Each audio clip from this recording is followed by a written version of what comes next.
Good morning, everybody. Thank you very much for joining our second webinar. Today we're talking about policy making in international organisations. Before we make a start, I just wanted to introduce myself. I'm Amanda Wolfe. I work at Macmillan International Higher Education, and I'll be managing this morning's webinar. Before we get started, just a couple of points of housekeeping.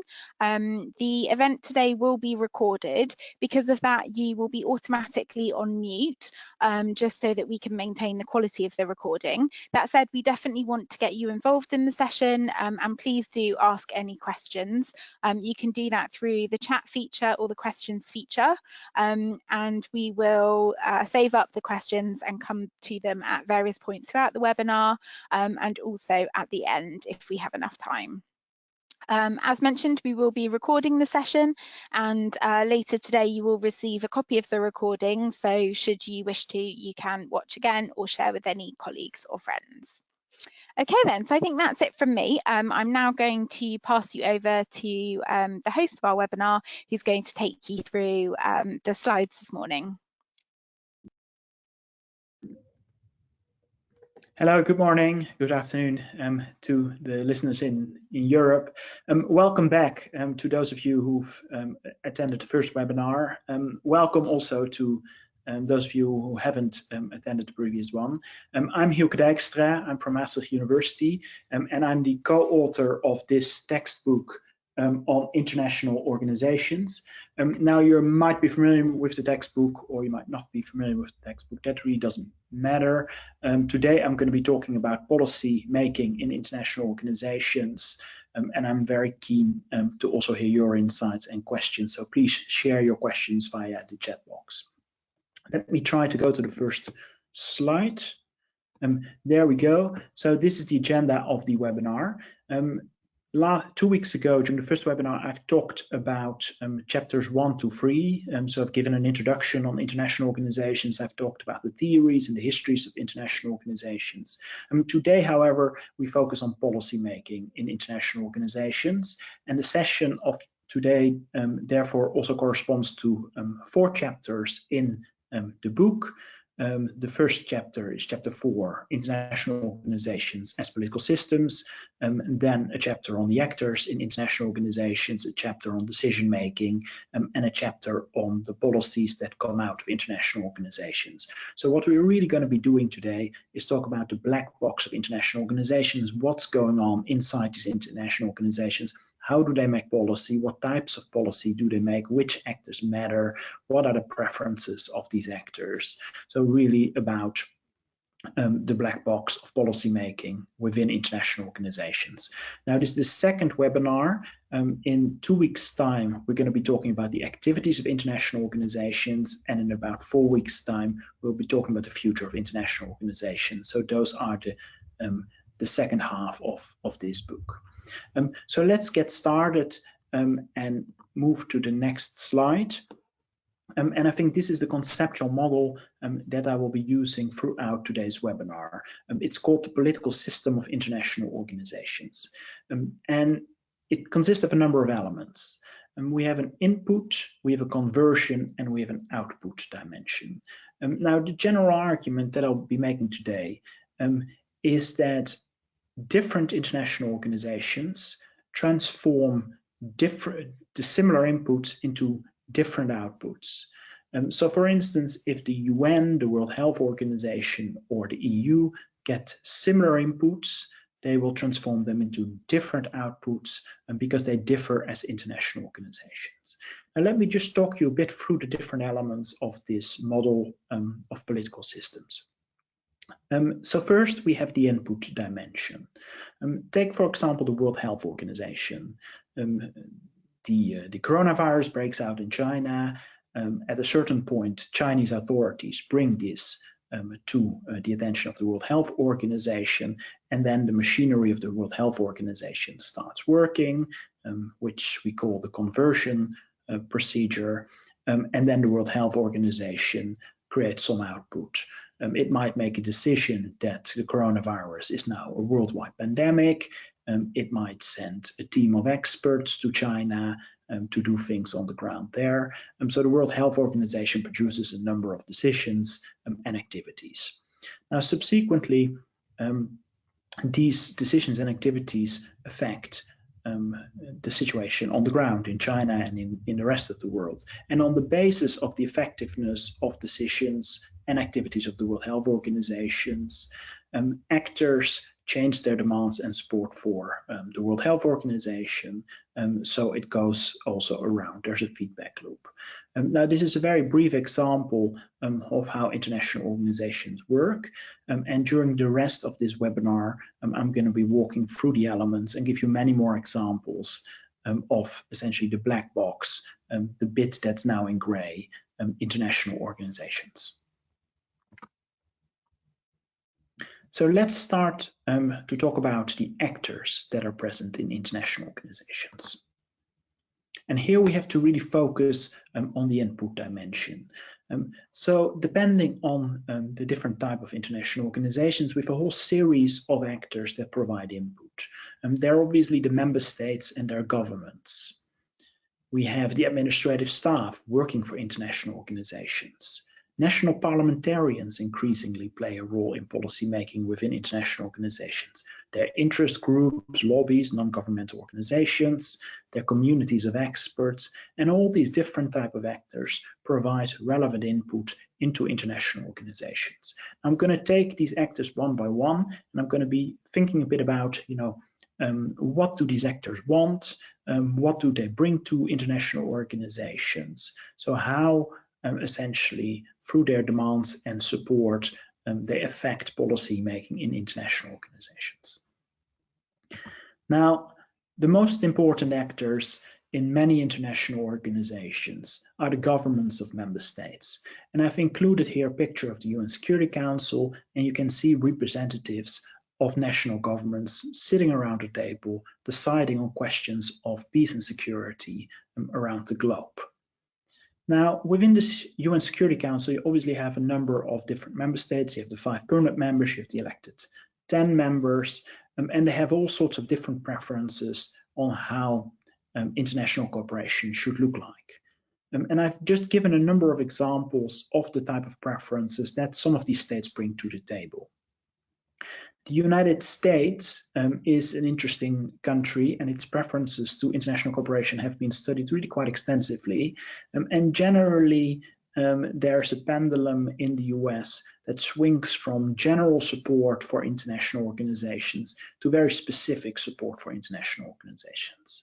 So general support, one can think of the Wilsonian idea that everything in multilateralism is essentially good, and that the United States should invest in thick forms of cooperation, thick forms of multilateralism, and generally support international organizations.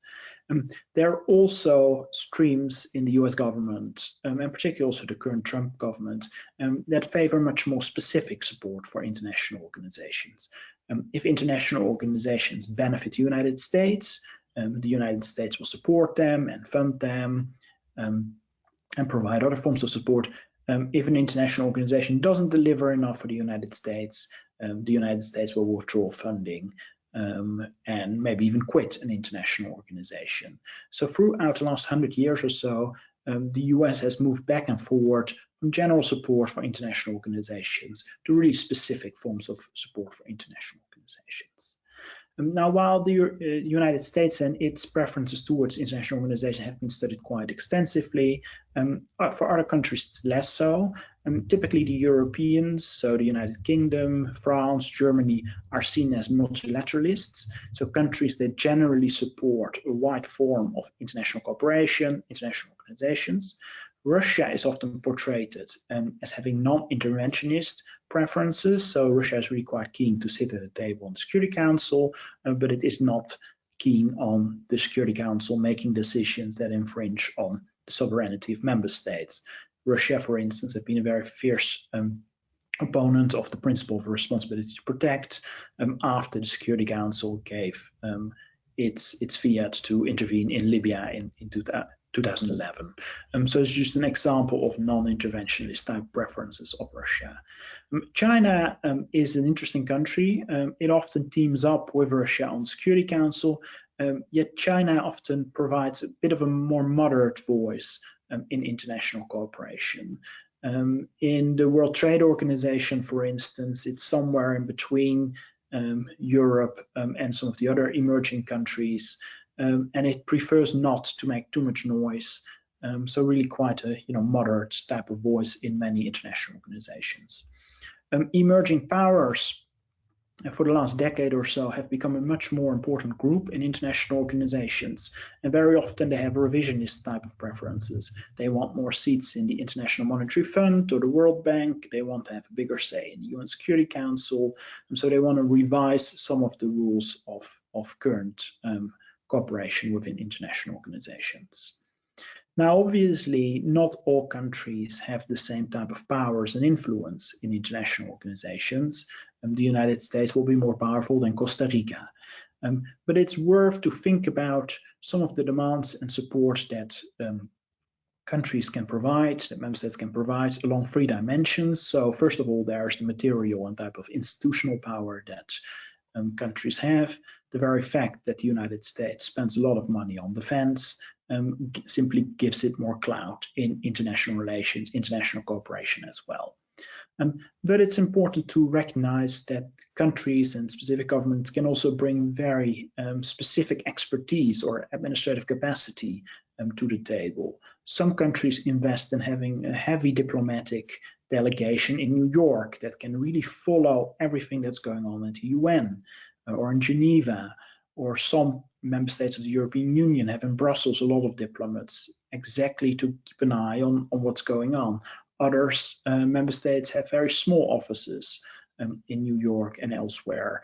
So I think this is important in addition to simply formal power or institutional power. It's the capacities that governments invest in actually cooperating within international organizations. What's also increasingly relevant is the buy-in of countries through financial means. And particularly in the UN family of international organizations, a lot of the funding is voluntary. So if you look at the World Health Organization and the Trump administration halting funding, that means that the World Health Organization will lose its single largest donor. But interestingly, the second single largest donor in the World Health Organization is the Gates Foundation. So it's not even a government, it's a private foundation that's the second donor in the World Health Organization, just before the United Kingdom. So increasingly, it's important to recognize that states provide support for international organizations that they like, that they think are effective through voluntary contributions, through financial resources. And obviously, those international organizations will listen a bit better to some of their donors than to others.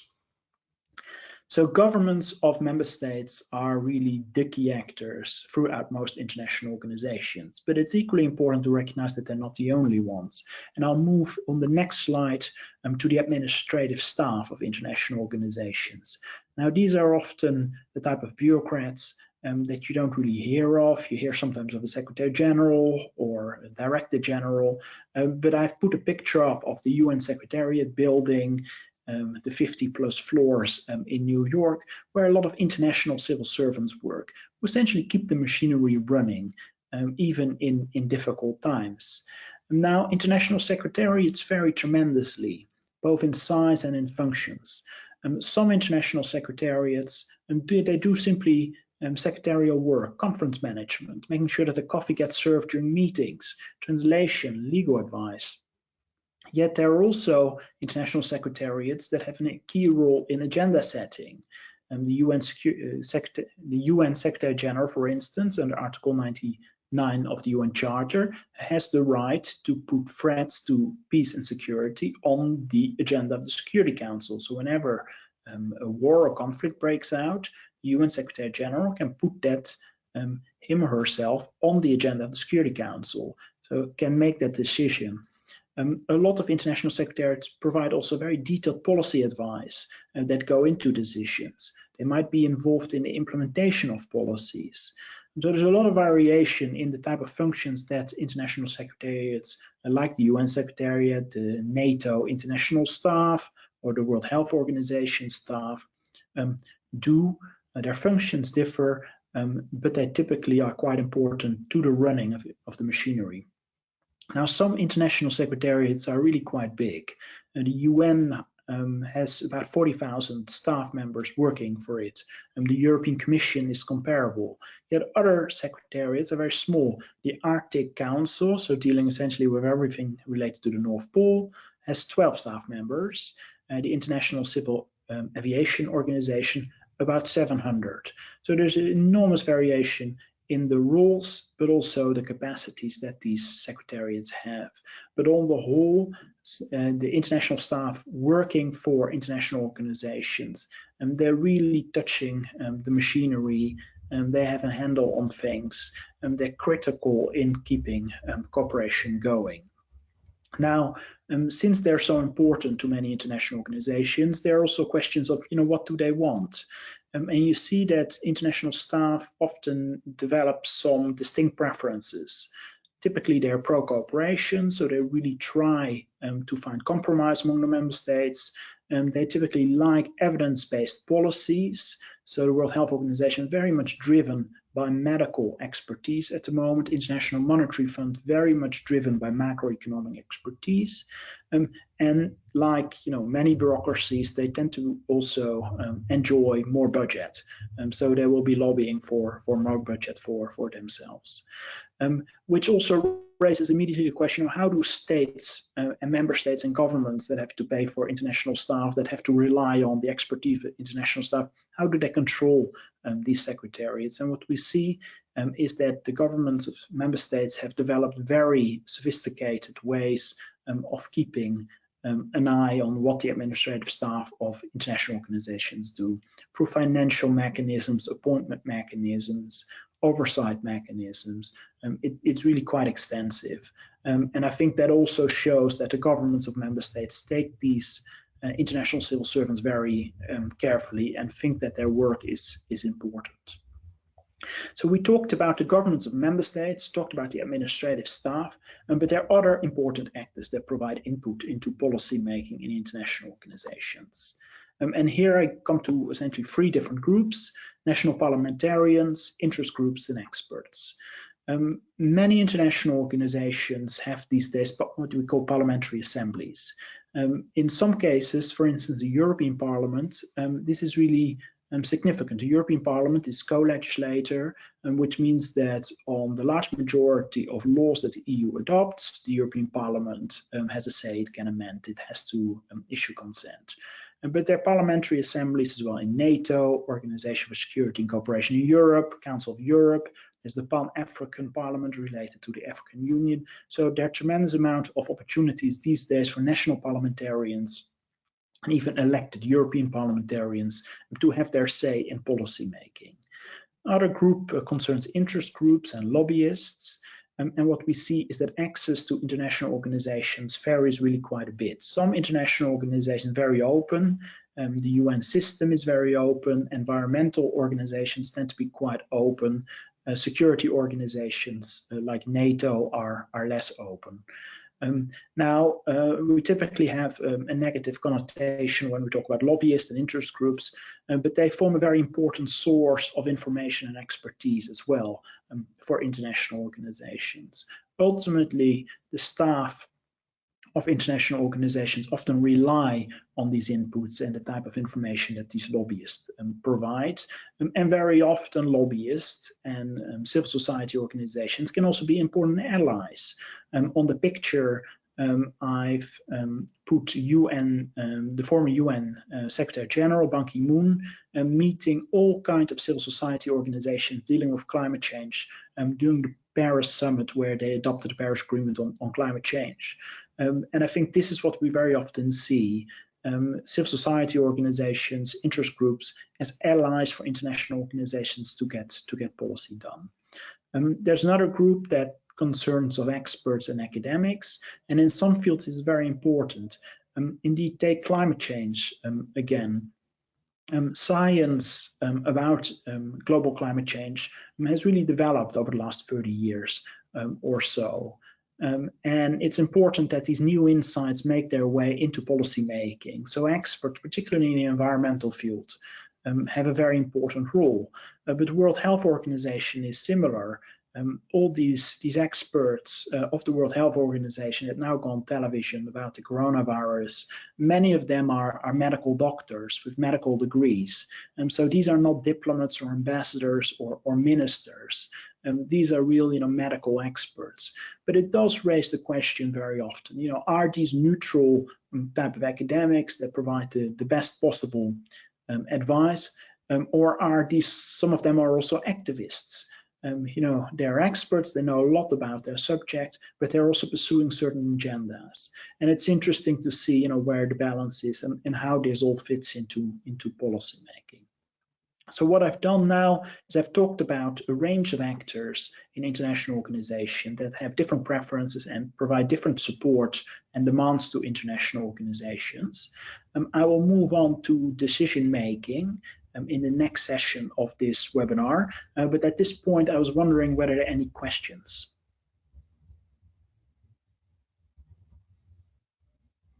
Okay, let's have a quick look.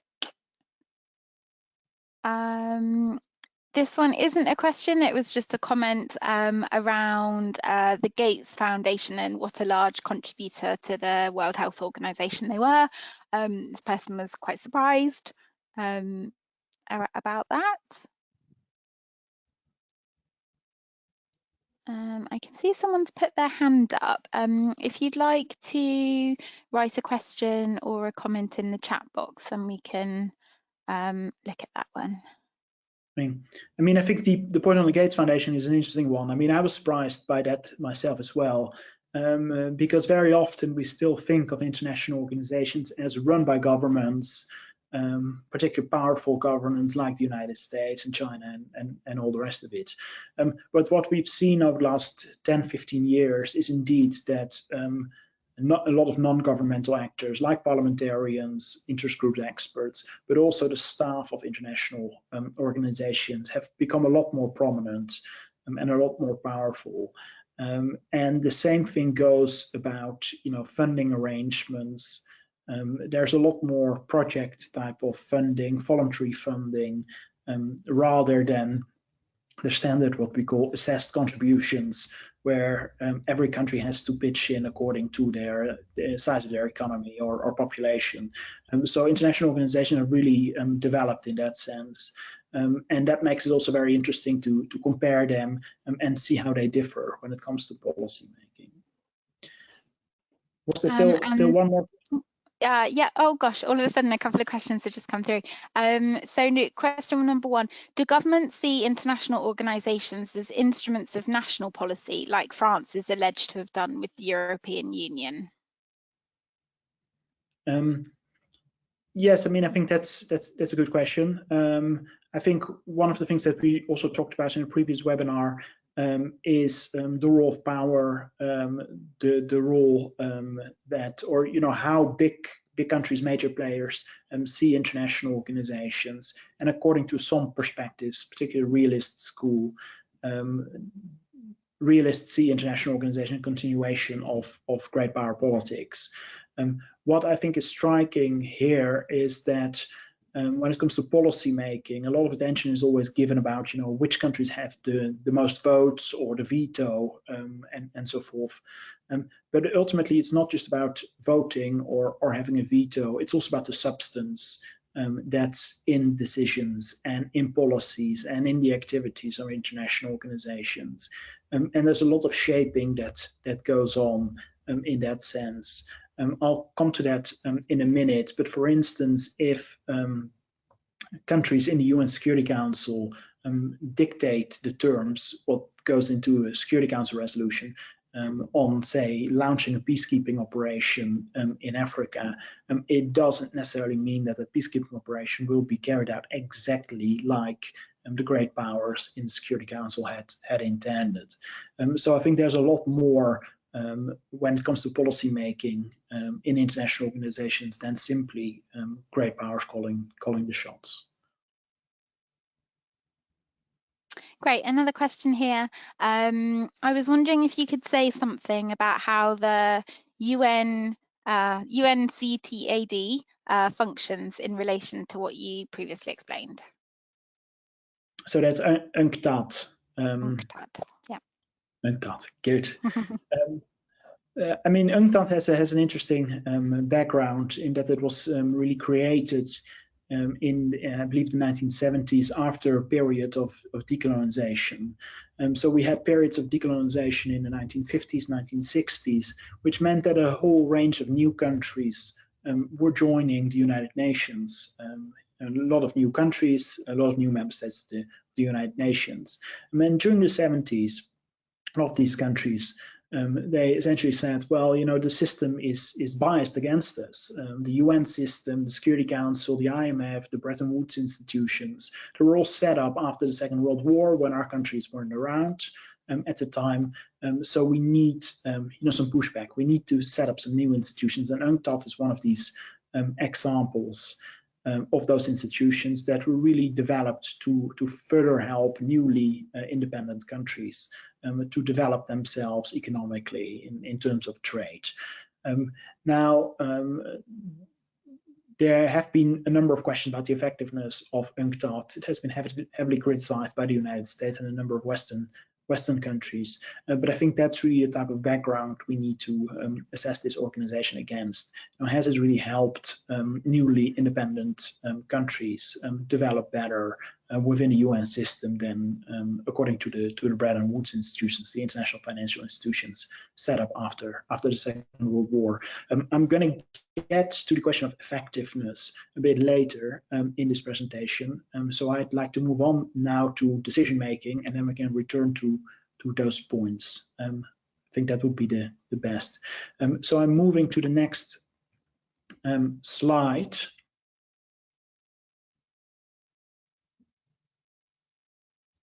Does this work? Yes, so I'm moving now to decision making in international organization. We've talked about the actors, so let's talk about the exact decision making rules. And what you see here is that we get to the bit on conversion.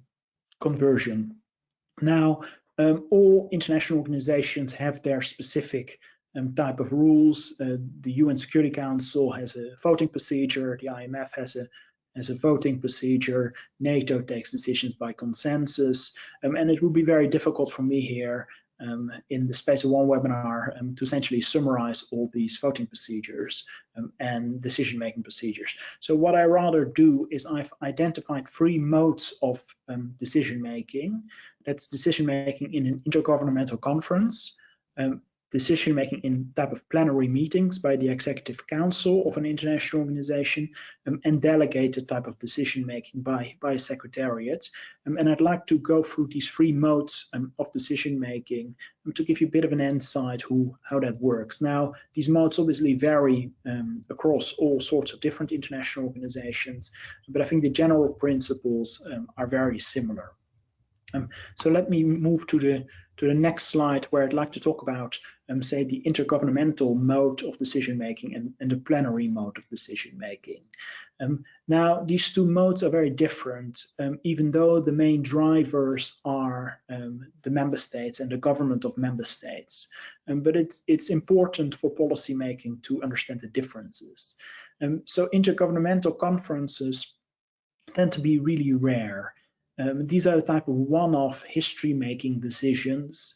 Think about the Yalta Summit after the end of the Second World War, or the Treaty of Maastricht, where really our national leaders come together for a couple of days, make big decisions like establishing new international organizations, revising treaties of international organizations. And these national leaders, they call the shots. It's often consensus decision making by them. They make their decisions, they step back in the plane, the lawyers write up the treaty, and that's it. It's a one-off event. Obviously, a lot of these national leaders, they know each other, but it's not continuous type of negotiations. So these intergovernmental conferences are really important. They set history, they set the boundaries of what an international organization can do, but it's not the typical type of decision-making that takes place in international organizations. What we see a lot more is institutionalized decision-making in the plenary meeting of an international organization. And I've put here a picture of the UN General Assembly. So a couple of thousand people can sit there. The 193 member states are represented. They can listen to speeches, they can intervene, they can vote, and they can do that on a day-to-day basis. And I think that's important, the day-to-day basis. It means that there's a repeated interaction. So those people, they meet each other every single day. They talk to each other every single day. Today they're working on dossier A, tomorrow they're working on dossier B. They have to find consensus amongst each other. It's a problem-solving type of approach to decision-making. There is a chairperson, there are rules of procedure, there's a voting procedure. All these things have been set in stone. There's not a lot of way to maneuver. And what's important here as well is, even though these plenary meetings are still run by member states, government of member states, it's often at a ministerial or even diplomatic level, ambassadors or diplomats sitting in these meetings. So it's no longer our national leaders who participate in that type of decision making. So it's a lot more technical, it's a lot more business-like. It's indeed about solving cross-border problems. There are formal negotiations going on, such as in this meeting room. There are informal negotiations over coffee between these diplomats. So it's a really quite intensive negotiation process. What's relevant here as well is that, unlike in intergovernmental conferences, where decisions are often made by our national leaders, here you see a strong role of secretariat staff. And often these meetings are also open to observers like parliamentarians or civil society organizations like Greenpeace or others. And I think this distinction is really vital to understanding policy making in international organizations. International organizations often said to be intergovernmental, member states call the shots and so forth, but it really matters whether negotiations and decision making takes place one time over a weekend between national leaders, or whether it's a day-to-day affair with diplomats and ambassadors who meet each other every single day to talk about a range of policies and have to come to compromises.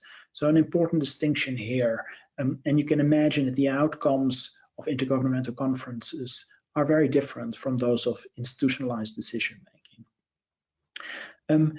These are, however, two modes of decision making. An important third mode is delegated decision making.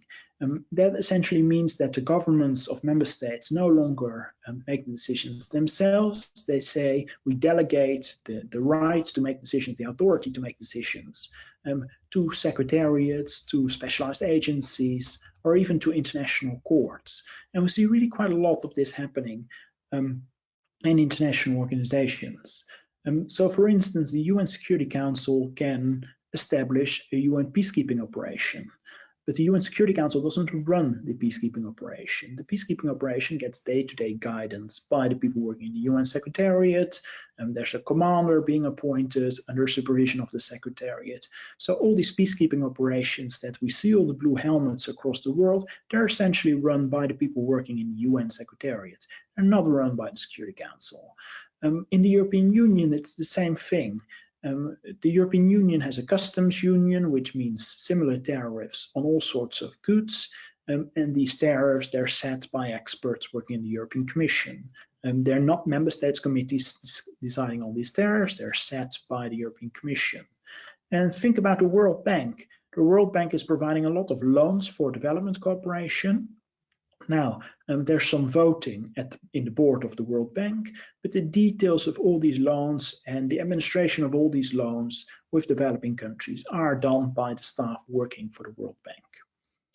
I've also put on the slide specialized agencies, and they tend to be particularly strong in the European Union. Take, for instance, the European Central Bank, which is also featured on the picture. The European Central Bank sets, for instance, the interest rate across the Eurozone. The European Food Safety Authority deals obviously with food safety. So certain important decisions like setting the interest rate or food safety, or whether different medicine can enter the European market, these decisions are no longer taken by the governments of member states. They're taken by experts. A final case of delegated decision making is the role of international courts. And it's important to mention because very often member states have negotiated a treaty or they have adopted a law, but then 10 years down the road they disagree on the interpretation of the treaty or the interpretation of the law. Now what they then do is they go to courts and they ask courts, can you please interpret the treaty for us? Can you further specify it for us? So there's a lot of delegate decision making taking place as well, in the case of international courts further specifying laws and treaties. So 3 modes of decision making: an intergovernmental mode, a mode via plenary meetings, there's more institutionalized decision making amongst member states, and a final mode on delegated decision making. So here I'm going to pause again for a moment to see whether there are any questions coming up before moving to the final part of the webinar, which is about the outputs, the things that international organizations produce.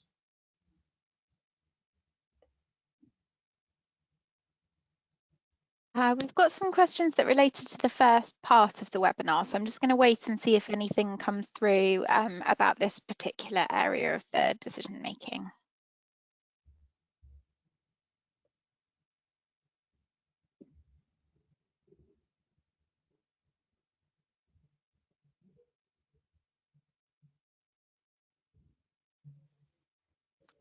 Okay, nothing just for the moment. So maybe we go back and answer one of the previous questions, which was, could you say a little bit about the cooperation between international organizations? Yeah, so I think that's a very good question. Indeed, what we've seen traditionally is that every international organization has its own role, its own function. The Rhine River Commission deals with navigation on the River Rhine. The UN deals with peacekeeping operations, and the Arctic Council deals with everything in the North Pole. But what has really happened over the last 20 to 30 years or so is that the scope of international organizations has increased. So for instance, the UNFCCC deals with climate change, but obviously the European Union also deals with climate change because it has a European Green Deal and wants to address some of these climate change challenges. The World Health Organization deals with pandemics, but the UN Security Council has also decided that pandemics might be a threat to peace and security. So as a result, there's quite a bit of overlap these days in terms of the scope of international organizations, which also requires them to cooperate and develop a relationship amongst each other. Now, what we often see is that these relationships tend to be very informal. So it's very difficult for international organizations to negotiate formal agreements amongst themselves. After all, there are different member states in the different international organizations that have to agree on it. Then there are all sorts of financial considerations that are difficult. So what we see is the relations tend to be very informal, but they are intensive. Whether it concerns the deployment of peacekeepers in Africa, loans provided by the IMF and the European Union and European Central Bank to countries like Greece during the Euro crisis, or other examples. But generally, very often, more informal than formal, you won't see many formal type of agreements between international organizations about the activities they're doing. Yeah.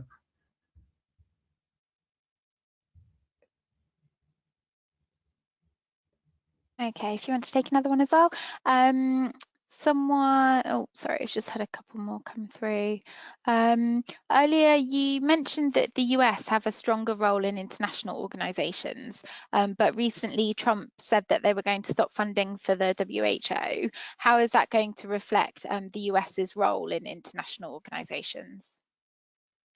I mean, I think that remains a very difficult question to fully answer, and we'll probably need a bit more time to see how that's going to work out.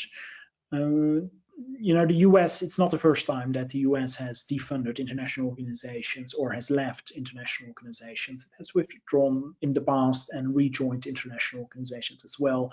And so there's also a diplomatic game here where it's essentially simply part of the negotiations by the US to do so. Now, obviously, the situation with Donald Trump is a bit different from what we were used to. The big question for a lot of people working in international organizations as well is whether he will still be in office after November. And obviously, a lot of people in international organizations are hoping for a different president. So I think that is still something that remains to be seen. Now, what is really quite significant here is whether the US, pays for the largest part of the organization, or whether its contributions are in the range of 15, 20%. What we see with international organizations where the US pays 15, 20%, like UNESCO, for instance, but also now the World Health Organization, is that these organizations with a bit of creativity will manage to get around it. Obviously, they're going to be losing part of their budget, and they don't like it. They have to do additional fundraising, but they will ultimately manage.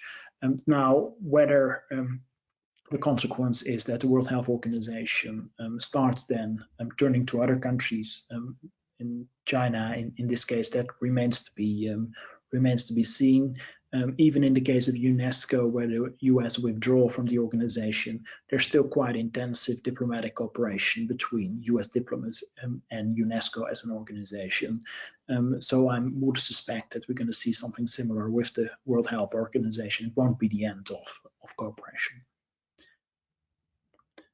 I suggest that, because I'm also looking at the clock, I suggest I move on to the final part of the presentation, and then we can take a few more questions towards the end. So the third part of the webinar is about the output of international organizations. So I'm now really looking at the final bit here, output. And international organizations, they produce obviously a lot of type of policies, but two things are important. The policy programs that they set, these are the type of rules, the type of redistributions between countries, and the operational activities that they develop. So activities that they do themselves. So let me just talk you through these 2 points. So when it comes to policy programs, we can typically distinguish between regulatory type of programs and redistributive type of programs. So regulatory is about setting rules that countries and other actors have to follow. And redistributive is about redistributing funding, and one can think here about development funding for the World Bank, or the budget of the European Union, which is also partially redistributive. So 2 types of different policy programs which you can distinguish between objective. And the question here is also, are these type of rules that international organizations set, are they legally binding or not? So a lot of variation in terms of the type of policies that are being produced. What I think is equally important are the type of operational activities that international organizations undertake. So international organizations very often specify the type of treaties and rules set by member states. They very often implement them. And if they don't implement policies, if countries themselves implement policies, international organizations might monitor the implementation of policies. For instance, if countries decide to reduce trade tariffs, the World Trade Organization might monitor whether countries indeed are doing so. What international organizations may also do is adjudicate. So in case countries don't reduce their tariffs, international organizations might step in and make decisions. A number of international organizations have even sanctions regimes. For instance, the UN Security Council can put in place sanctions for countries that are a threat to peace and security. The World Trade Organization, through its appellate body, can also put sanctions on countries. The European Union also has sanctions for countries that don't live by judgments of the European Court of Justice. So a whole range of operational activities are also being produced by international organizations.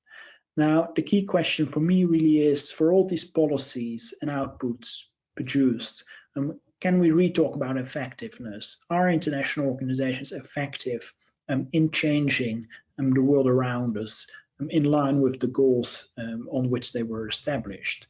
And it's a very difficult question, and we'll probably disagree about many international organizations and the extent to which they are effective. But it's typically interesting to distinguish between three types of effectiveness, which we call output, outcome, and impact. So we can talk about how effective has an international organization been with producing output. So was it a long decision-making procedure? Has the UN Security Council produced more outputs, more resolutions after the Cold War, before the end of the Cold War? So this is really about the functioning of the international organization itself. The question also is whether output actually affects outcomes on the ground. So if an international organization sets a rule, do member states follow those rules? And then finally, the question is, if member states follow these rules, for instance, reducing carbon emissions to achieve less climate change, is the impact indeed then better effect on climate change? Do we stick within the set agreements on how much temperatures are allowed to go up with the Paris Agreement? So it's important here to recognize that we can't just simply talk about the effectiveness of international organizations or the effectiveness of international policies, but that we have to really specifically look at different elements, at the output produced, the outcomes achieved, and also the actual impact ultimately that we want to have on policy. So we're thinking about the different type of outputs what international organizations produce across different international organizations, trying to explain why some international organizations produce different type of outputs or more effective type of outputs than others. That also brings me then towards the conclusion of this webinar. If I can get the next slide up. Conclusion. So I suggest I do the conclusion first, and then we'll take up all the remaining questions. So today I've talked really about policy making in international organizations, and it is sometimes really quite a technical topic because we're opening the black box of international organizations. What are the type of actors, and what are the decision rules, what are the sorts of outputs that are being produced? And here it's worth to distinguish between the type of inputs that go into international organizations, the conversion process, and then output. So in terms of input, we talked about the different type of actors, and we see that there are really many actors out there in international organizations, and they all have their demands, and occasionally they provide not enough support for international organizations. I think that's worth thinking about. I've identified three modes of decision making: the intergovernmental mode between our national leaders, the institutionalized type of decision making at the more diplomatic level, and delegated decision making to secretariats, agencies, and courts. And finally, I've talked about the type of output being produced by international organizations through their policy programs, their operational activities, and ultimately the key question, are policies by international organizations effective? So these are the type of things that are going around in international organizations within that black box. And I think it's worth now to take some more questions at this point. Okay, great. Let's see what's come through.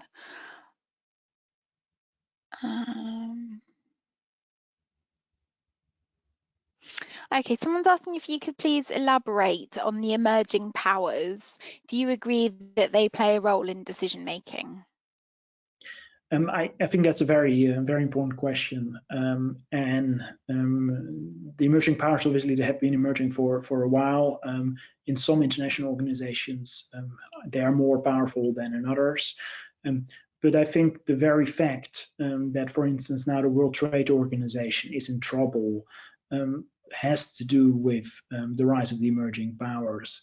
Let me just elaborate a bit there. So in previous trade negotiations, it typically was the United States, the European Union member states, and Japan trying to come to an arrangement. But with the Doha development round from the early 2000s onwards, the emerging powers really got a spot in these negotiations, most notably India and Brazil. And China, and that has proven very, very difficult to come to a global type of arrangement, a global type of deal that covers not just the United States, Europe, and possibly Japan, but indeed a lot of other countries at different stages of their development. Now, the Doha development round obviously has stalled, hasn't gone, hasn't delivered, hasn't gone as far as people would have hoped, but that has led to a real reconsideration of our international trading system, with a lot more bilateral deals are being made. So I think in the World Trade Organization, that really is quite obvious, the effect it has had. If we go to the International Monetary Fund, the effect perhaps is smaller. Some seats, some voting has been reallocated to the emerging powers, but not really quite a lot. Actually, the emerging powers have been quite frustrated with the Bretton Woods institutions and have set up their own BRICS Development Bank. But I think the key thing here is China. China has gone a lot further than some of the other emerging powers. Can't help noticing China also be a bit disappointed by the trajectories of the other emerging powers and really has gone alone on a number of things. We'll have to see how that's going to play out further. My expectation is that the Corona crisis will only accelerate this development, will make China an even more important stakeholder in many international organizations compared to traditional powers like the European member states and the United States. Thank you. Someone here has said that they would like to know a little bit more about how the bigger international organisations relate to the specialised agencies they've called into life or use as instruments for their policies. For example, how do they delegate power or authority towards these more specialised agencies? That's a very good question. I've put on the slide quite a lot of agencies in the context of the European Union, and there are many of them, and they're important. And we also see agencies in other international organizations, including the UN system, which has really quite a lot of agencies. Now, the traditional philosophy here is that member states government in the parent international organizations make decisions, set up programs, and then an agency implements that in a neutral, technical, and expert way. And the reality has obviously been quite different in many of these agencies really developing their own authority. And I think particularly in the European Union case, some of them are critically important, the central bank, but you can also think about the border and Coast Guard agency, Frontex, or Europol, the police cooperation agency. And these are very sizable bureaucracies that make many of their own decisions. Now, formally they report back to the European Commission and then to the member states, but they've become key actors in their own right. In the UN context, a lot of the programs, UN Development Program or UNICEF, the program for children, many of these things also originally seem to be about technical distribution of development funds and so forth. But there's a lot of policy making and politics involved in these organizations as well. So it's really worth thinking when talking about the European Union or the UN, not to take them as a singular international organization, as a coherent framework for policy making, but to think about these different agencies, different sides of policy making. Yeah. Okay. We have another one here. Let's see. I don't know if it's too soon perhaps to answer this, but how effective have international organisations been in dealing with the pandemic? The EU is accused of lack of leadership. The US is out of the WHO. ... Any thoughts on that one? Well, the United States isn't out of the World Health Organization yet. They've halted funding, which in the Trump universe is typically a first step towards leaving. But I still have to see that. It's difficult to make an assessment indeed about the corona crisis and the role of international organizations in this case. In one sense, this crisis is so tremendous that one could hardly expect international organizations really to fully address this crisis. At the same time, it's also the type of opportunity that international organizations are made for. The World Health Organization has been essentially created to deal with these type of cross-border health problems. So it's what it's there for. And even if the World Health Organization is not going to turn out to be very effective at the end, I would expect immediate calls of the international community within the coming months to further increase international cooperation in the field of health. I could imagine that they would set up a new international organization that deals with pandemics if they're not happy with the World Health Organization. But I think the very rationale, the case for cooperation, international cooperation in the field of health certainly isn't gone. I think the coronavirus only underlines such a case. Now, in the European Union, we have seen an acceptance on the side of the European Commission and others that member states currently are in the lead in addressing their national health issues. After all, health is not the formal competence of the European Union, and countries have closed their borders, thereby putting essentially the Schengen agreement on freedom of movement of persons aside. But what I think we will see also in the next months is the European Union being quite keen on walking back some of these restrictions, looking very carefully at type of state aid that's currently provided to struggling companies, whether that doesn't give an unfair advantage in terms of competition, whether border closures are really proportionate to deal with these type of health situations. So my feeling is that the European Union allows its member states quite a bit of leeway currently. It will probably roll back that type of flexibility in the remainder of this year after the summer holidays.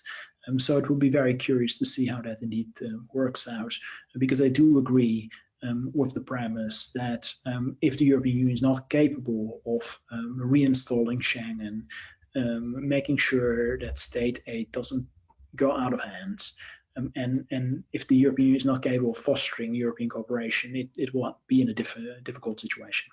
Yeah. Maybe before we close, let me just still move to the final slide, which is looking ahead. So today is the 28th of April, and we talked about policymaking in international organizations. 2 weeks ago, I talked about the theory and history of international organization, and there's a recording of that webinar available. In 2 weeks, we'll be talking about all the activities, the different type of policies of international organizations. And on 26th of May, we'll be talking about the future of international organizations. So I might not have a conclusive answer then yet on the World Health Organization and its future. I think we can draw some conclusions on the crisis of liberal international order, the crisis of multilateralism that's currently playing. So I would very much welcome if you would like to register for those seminars as well. I think there might be still time for 1 or 2 questions. Great. Let me just have a look and see what's come through. Okay, do you agree with the claim that there is a current tendency of resolving disputes increasingly in private arbitration in detriment of international courts and organizations? I think that's a very, very interesting question. So I do think that we are reaching the limits of what can be done in type of governmental organizations like international organizations. And what I've shown as well in a previous webinar 2 weeks ago is that the number of international organizations, the total number, is no longer increasing. So we're about 330 international organizations for the last 15 years or so, so it has stabilized. At the same time, the number of private organizations and informal institutions and private forms of international authority have really tremendously increased over the last 15 to 20 years. So I think companies, governments, societal actors are increasingly looking for new forms of cooperation, and it includes then arbitration in case of conflicts. So I don't think we need to be too surprised about those type of more network approaches, and it would be really interesting to see how that further develops, because the advantage of many of these private type of activities is they don't need treaties, they don't need ratification, they don't need parliamentary discussion, yet at the same time they're also not as resilient as the type of formal international organizations that we've seen in the last 70 years developing. So that's an interesting question, and I'm curious to see how that goes further. I think we're over 1 o'clock. Shall we call it a day, or is there any other pressing question? There are a couple of other questions. I think they might sort of push us over the time limit. So I think if we perhaps do what we did last time, which was I forwarded any unanswered questions through, and you were able to provide a written response, that was really helpful. So thank you to everybody for your well thought out questions today. We've really appreciated you joining us on today's topic and on the discussion of policy making within international organisations. As mentioned, we do have a couple more webinars coming up, and we would love it if you were able to join us. And thank you very much. Thank you.